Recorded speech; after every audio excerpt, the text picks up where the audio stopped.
পাইলে নিরালাই গো নবী, পাইলে নিরালাই, পাইলে নিরালাই গো নবী, পাইলে নিরালাই। দুই কদমে চুমু খাবো, চরণ ধুলি মাখবো গায়, পাইলে নিরালাই গো নবী, পাইলে নিরালাই। নওজোয়ান যুবকেরা, ও আল্লাহ পাকের বান্দা বান্দিরা, আল্লাহর কোন বান্দা যখন দুনিয়ার জমিনে আল্লাহ শুকরিয়া করে, দুনিয়ার জমিনে আল্লাহ পাকের কোন বান্দা, আল্লাহ পাকের কোন বান্দি যখন দুনিয়ার জমিনে বসে বসে আল্লাহর ইবাদতে মশগুল হয়ে যায়, আল্লাহর ইবাদত করতে থাকে, নামাজ পড়তে থাকে মুসল্লা বিছিয়ে, আল্লাহ তাসবিহ পড়তে থাকে, ওই সমস্ত বান্দা বান্দি একবার তাসবিহ পড়ার বিনিময়ে আবার আল্লাহ পাক রাজি খুশি হয়ে জমিন আসমানের ফাঁকা জায়গাটা আল্লাহ একবার তাসবিহ পড়ার জন্য আল্লাহ ভরপুর করে দেন। জোরে বলুন সুবহানাল্লাহ।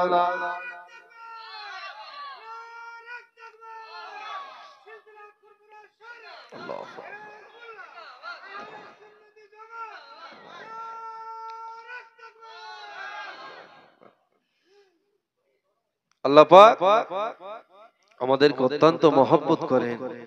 একবার সুবহানাল্লাহ বললে যদি আসমান থেকে জমিন পর্যন্ত জায়গাটা ফাঁকা, একবার সুবহানাল্লাহ বললে যদি ভরপুর হয়ে যায়, তাহলে সন্ধ্যা থেকে এই পর্যন্ত কতবার সুবহানাল্লাহ আলহামদুলিল্লাহ বলেছি? বহুবার। তাহলে নেকি আমাদের ইনশাআল্লাহ ভরপুর হয়ে গেছে, আমাদের নেকি ভরপুর হয়ে গেছে। নেকির দরকার আমাদের আর আছে? ও নওজোয়ান যুবকেরা, ও আল্লাহ পাকের বান্দারা, আল্লাহ পাকের বান্দিরা, আল্লাহ পাক রব্বুল আলামিন বললেন, ও দুনিয়ার মানুষেরা শুনে রেখে দাও, ও নবী পাকের উম্মত উম্মতানিরা, আমি আল্লাহ পাক তোমাদেরকে জানিয়ে দিলাম, দুনিয়ার জমিনটাকে আমি আল্লাহ তোমাদের জন্য বিছানা করে দিয়েছিলাম, দুনিয়ার জমিনটা তোমাদের জন্য ইবাদত খানা করে দিয়েছিলাম। ও আল্লাহ পাকের, ও আমার বান্দা বান্দিরা, শুনে রেখে দাও, জেনে রেখে দাও, আমি আল্লাহ পাক আমার জমিনে যখন কোন বান্দা যখন আল্লাহ তাসবিহ গ্রহণ করবে, আল্লাহ তাসবিহ পড়তে থাকবে, এই তাসবিহ নেকির বিনিময় কিয়ামতের কঠিন দিন যেদিন কেউ কারো সাহায্য করবে না, ওই কঠিন মুসিবতের দিনে আমার আল্লাহ পাক রব্বুল আলামিন আমার ওই সমস্ত বান্দা বান্দি যারা দুনিয়ার জমিনে নেকি কামাইয়ের কাজ থেকে যারা হিংসা করত, নেকির কাজ থেকে যারা দূরে থাকতো, নেকি ভর্তি হয়ে গিয়েছে বলে নেকির কাজের জন্য অগ্রসর হতো না, এই সমস্ত বান্দা বান্দিরা কিয়ামতের দিন আল্লাহর সম্মুখে দাঁড়িয়ে যাবে, সমস্ত নেকিতে তাদের ভরপুর। একটা নেকি যদি বান্দার শর্ট হয়ে যায়, একটা নেকি যদি বান্দার কম হয়ে যায়, আল্লাহ পাকের ওই বান্দা বান্দি কিয়ামতের দিন আল্লাহ বলবে, ও আমার বান্দা বান্দি যাও, দুনিয়ার জমিনে যাদের জন্য তুমি মিথ্যা কথা বলেছিলে, যাদের জন্য তুমি হারাম খেয়েছিলে, যাদের জন্য তুমি নামাজ ছেড়ে দিয়েছিলে, যাও চলে যাও, আমি আল্লাহ পাক ওই তোমার পিতামাতা আত্মীয় স্বজনের কাছে চলে যাও, একটা নেকি যদি তারা তোমাদেরকে দান করে দেয়, একটা নেকির বিনিময় আমি আল্লাহ পাক রাজি খুশি হয়ে এই কিয়ামতের মাঠে আমি আল্লাহ পাক তোমাকে জান্নাতি বানিয়ে দেব। জোরে বলুন সুবহানাল্লাহ। ও ভাইজানেরা, আল্লাহর পাক রব্বুল আলামিনের কিয়ামতের কঠিন দিনটা এমন কঠিন দিন হবে, ওই কঠিন দিনে মা সন্তানকে চিনতে পারবে না, সন্তান মাকে চিনতে পারবে না, মা সন্তানকে পরিচয় দেবে না, সন্তান মাকে পরিচয় দেবে না। এই কঠিন সময়তে নিজের আত্মীয় স্বজন কেউ কারো কোনো পরিচয় দেবে না। ওই সময় বলবে দুনিয়াতে, মা বলবে বাবা দুনিয়াতে আমি তো বিবাহ করে নাই, আমার কোনো সন্তান ছিল না, আমার কোনো স্বামী ছিল না, অতএব আমি তোমাকে নেকি দিতে পারবো না।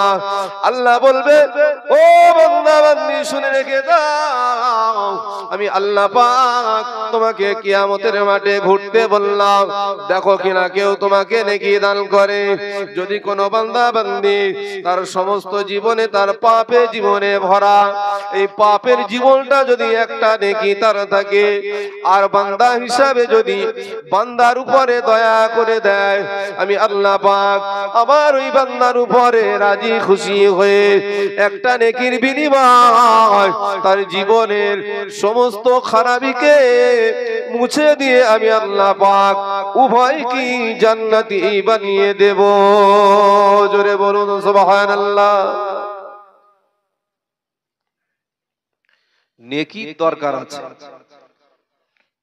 এই নেকির গুরুত্ব আমরা আজকে দিই না, কিন্তু এই নেকি কিয়ামতের দিন কতটা দরকার, কিয়ামতের দিন আমরা বুঝবো যে নেকি আমাদের কতটা দরকার। আজ আমরা নেকি সঞ্চয়ের মজলিসে আমরা আসতে পারি না। আর বর্তমান সময়টাও খুব কঠিন, বর্তমান সময়টা খুব কঠিন। ওয়াজ নসিহত দ্বীন ও শরিয়াতের আলোচনা, আল্লাহ পাকের প্রিয় হাবিবের জীবন আলোচনা এবং কোরআনের উপরে আলোচনা, এটা হলো বর্তমান সমাজ এবং পৃথিবীর ইতিহাস থেকে এটাই আমরা বুঝি যে আল্লাহর কোরআন দিয়ে পৃথিবীর মানুষের কাছে হেদায়েতের বাণী পৌঁছাতে হবে। ফাযাক্কির বিল কোরআন মান ইয়াখাফু ওয়াঈদ, বান্দা বান্দির সম্মুখে কোরআনের আয়াত এবং কোরআনের শানে নুজুল এই প্রত্যেকটা বিষয় তাদের সামনে উপস্থাপন করে বান্দা বান্দির অন্তরটাকে ভয় দেখাও, আল্লাহর গজবের ভয় দেখাও। আল্লাহর গজবের ভয়ে এই মজলিস থেকে একজনের যদি অন্তরটা দোলা লেগে যায়, যদি আল্লাহ ওয়ালা হয়ে যায়, এই মজলিসটা আল্লাহর দরবারে কবুল হয়ে যতজন আমরা আছি আল্লাহ আমাদের সকলকে জান্নাতি করে দেবেন। জোরে বলুন সুবহানাল্লাহ। ছোট্ট একটা কথা জিজ্ঞাসা করি, এই পাড়ার কোন একটা ছেলে মাদ্রাসায় পড়ে, মাদ্রাসায় ভর্তি হয়েছে, 5 বছর পড়বার পরে ছেলেটা বাড়ি থেকে মাদ্রাসা থেকে বাড়িতে চলে এসেছে, মাদ্রাসায় আর পড়ে না।